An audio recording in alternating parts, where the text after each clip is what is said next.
Iran భీకర దాడులకు పాల్పడుతోంది. America Israel దాడులకు ప్రతీకారంగా మిసైల్స్ తో విరుచుకుపడుతోంది. పశ్చిమాసియాలోని అమెరికా స్థావరాలపై అటాక్ చేసింది ఇరాన్. యుఏఈలోని అమెజాన్ డేటా సెంటర్ పై మిసైల్స్ తో విరుచుకుపడింది. దీంతో అది దెబ్బతింది. మరొక వైపు 500కు పైగా డ్రోన్లు 152 క్షిపణులను కూల్చేసింది UAE.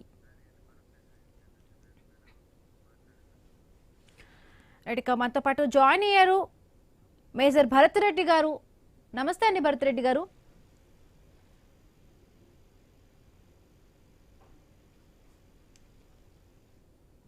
Supreme Leader,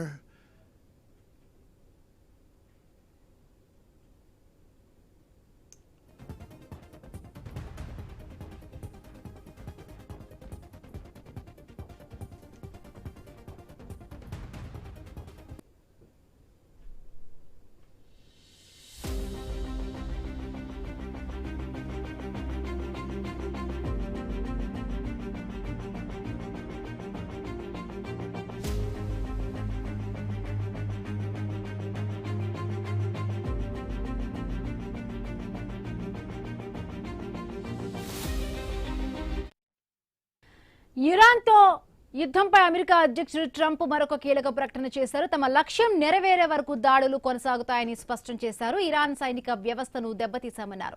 Iran navy head quarters ను ధ్వంసం చేశామని వెల్లడించారు. 9 ఇరాన్ యుద్ధ నౌకలు సముద్రంలో మునిగిపోయాయని తెలిపారు. ఇక మిగిలిన నౌకల కోసం వేట కొనసాగుతోందన్నారు. ఇరాన్ నౌకాదళం మొత్తం నాశనమైందన్నారు. దాడుల్లో 48 మంది ఇరాన్ నేతలు చనిపోయారని తెలిపారు.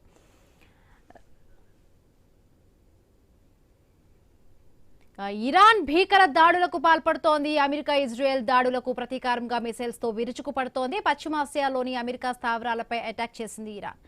యుఏఈలోని అమెజాన్ డేటా సెంటర్ పై మిసైల్స్ తో విరుచుకుపడింది. దీంతో అది దెబ్బతింది. మరొక వైపు 500కు పైగా డ్రోన్లు 152 క్షిపణులను కూల్చేసింది యుఏఈ. మనతో పాటు జాయిన్ అయ్యారు మేజర్ భరత్ రెడ్డి గారు. నమస్తే అండి భరత్ రెడ్డి గారు. నమస్కారం అండి. యుఏఈలోని అమెజాన్ డేటా సెంటర్ పై కూడా ఇరాన్ దాడులు చేస్తుంది. చాలా వరకు కూడా అంటే వీళ్ళు అటాక్ చేస్తున్నారు, వాళ్ళు కూడా అదే విధంగా చేస్తున్నారు. ఒకవైపు ట్రంప్ కూడా మొత్తం అంటే ఇరాన్ ఏదైతే ఉందో రెవల్యూషనరీ గార్డ్స్ కు సంబంధించి మొత్తం కూలిపోయింది, అవన్నీ కూడా లేవు, ఇంకా చాలా సమయం పట్టేటట్టుగా ఉంది, మొత్తంగా ఇరాన్ నాశనం చేస్తామంటూ కూడా చెప్తున్నా. ఒకవైపు చర్చలు అంటూనే కూడా ఈ విధమైన కామెంట్స్ ని చూడాలి. అలాగే ఈ రెవల్యూషనరీ గార్డ్స్ గురించి చెప్తూ కూడా అంటే వాళ్ళ దగ్గర ఎంత వరకు కూడా ఈ ఫైట్ చేయడానికి కదా యుద్ధం చేయడానికి ఆర్మీ పరంగా కూడా ఎంత సపోర్ట్ గా ఉందంటారు ఇరాన్ వైపు? సో మీరు ఆల్రెడీ చెప్పారండి, ట్రంప్ యుఎస్ ఏదైతే ఉందో వాళ్ళ stated objective is to change regime in Iran. అంటే ఇరాన్ లో ఎప్పటి వరకైతే ఒక ప్రభుత్వం యుఎస్ పాలసీలకి అనుకూలంగా రాదో అప్పటి వరకు అమెరికా అండ్ ఇజ్రాయెల్ ఈ దాడులు కొనసాగిస్తూనే ఉంటాయి. అండ్ ఈ రెజీమ్ చేంజ్ పరంగా వాళ్ళు ఫస్ట్ 50% ఆబ్జెక్టివ్ ఆల్మోస్ట్ సాధించుకున్నట్టే. అంటే ఏ రోజైతే ఖమేనీ చనిపోయారో, అసాసినేషన్ చేశారు, అండ్ Tier 1 లీడర్షిప్ ఎప్పుడైతే అసాసినేట్ అయిపోయారో అప్పుడు 50% ఆబ్జెక్టివ్ యుఎస్ కి దొరికిపోయింది. కాకపోతే అసలు హెజిమనీ ఏదైతే ఉందో అది IRGC చేతిలోనూ, గార్డియన్ కౌన్సిల్ అని ఇంకోటి ఉంటుంది, వాళ్ళ చేతిలో ఉంటుంది. కాబట్టి వాళ్ళు Tier 2 లీడర్షిప్ లేకపోతే IRGC ఎప్పటివరకైతే శక్తిలో ఉంటుందో అప్పటి వరకు ప్రతి దాడులు ఏవైతే ఇరాన్ తరఫు నుంచి ఉన్నాయో అవి కొనసాగుతూనే ఉంటాయి. సో ఇప్పుడు మీరు చూసేది ప్రతి ఘటన, కానీ ఈ ప్రతిఘటన ఎన్ని రోజులు ఉంటుంది అనేది మనం చెప్పలేము. Not more than 7 to 10 days. ఎందుకంటే ఇప్పుడు యుఎస్ వాళ్ళ లీడర్షిప్ ని హతమార్చాక రెండో వైపు ఇప్పుడు వాళ్ళ కేపబిలిటీ ఏదైతే ఉందో, అంటే యుద్ధం చేసే కేపబిలిటీ, మ్యానుఫ్యాక్చరింగ్ ఫెసిలిటీస్ కానివ్వండి, స్టోరేజ్ ఫెసిలిటీస్ కానివ్వండి, మిసైల్ లాంచింగ్ ఫెసిలిటీస్ కానివ్వండి, ఇలాంటివన్నిటినీ ధ్వంసం చేస్తోంది. సో ఆ కేపబిలిటీ కూడా మీకు 7 నుంచి 8, 10 రోజుల్లో ఇరాన్ దగ్గర తక్కువైపోతుంది. అండ్ అప్పుడు మాత్రమే ఇరాన్ తలవొగ్గే సంభావన మనకు కనిపించడం మొదలు పెడుతుందండి.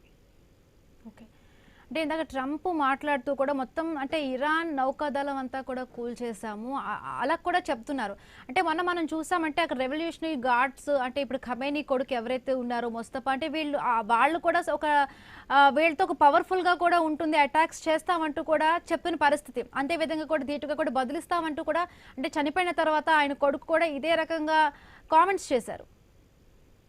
అవునండి. సో బేసికలీ ఏమవుతుందంటే వాళ్ళకు ఒక క్లర్జీ సిస్టమ్ ఉంది. అంటే ఒక ఆయతుల్లా ఇస్లామిక్ సొసైటీ పరంగా వాళ్ళు తమ దేశాన్ని నడిపిస్తారు.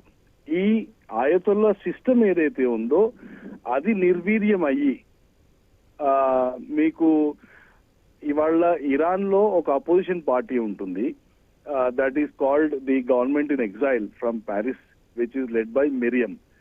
And then you have Pahlavi dynasty నుంచి Reza Pahlavi who's in US.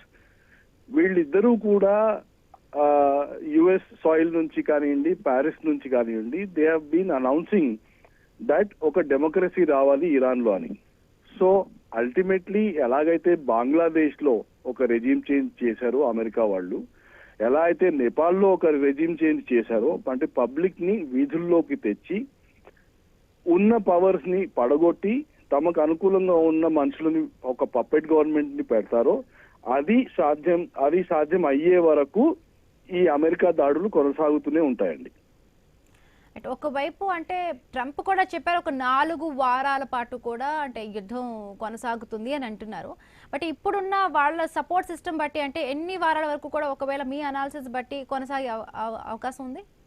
So I think US and Israel ఇవి రెండు కూడా ఆల్రెడీ ఒక 40 రోజుల ప్రిపరేషన్ చేసుకొని వచ్చాయి. And now latest reports are that there is another carrier group from Paris which is moving in, which is Charles de Gaulle అని ఇంకో carrier group వస్తుంది. సో ఐ థింక్ వీళ్ళు ఆల్రెడీ అంచనా వేసుకుంటున్నారు దట్ కేపబిలిటీ ఫినిష్ అయిపోయినా కానీ government పడిపోయే అవకాశం తక్కువ. అంటే government in the sense that clergy system ఏదైతే ఉందో, ఐఆర్జీసీ సిస్టమ్ ఏదైతే ఉందో, గార్డియన్ కౌన్సిల్ సిస్టమ్ ఏదైతే ఉందో అవి తొందరగా పడిపోయే ఆస్కారం కనిపించలేదు. కాబట్టి వాళ్ళు చెప్పినట్టు 4 వారాల పాటు తప్పకుండా కొనసాగే అవకాశం మాత్రం ఎక్కువేనండి.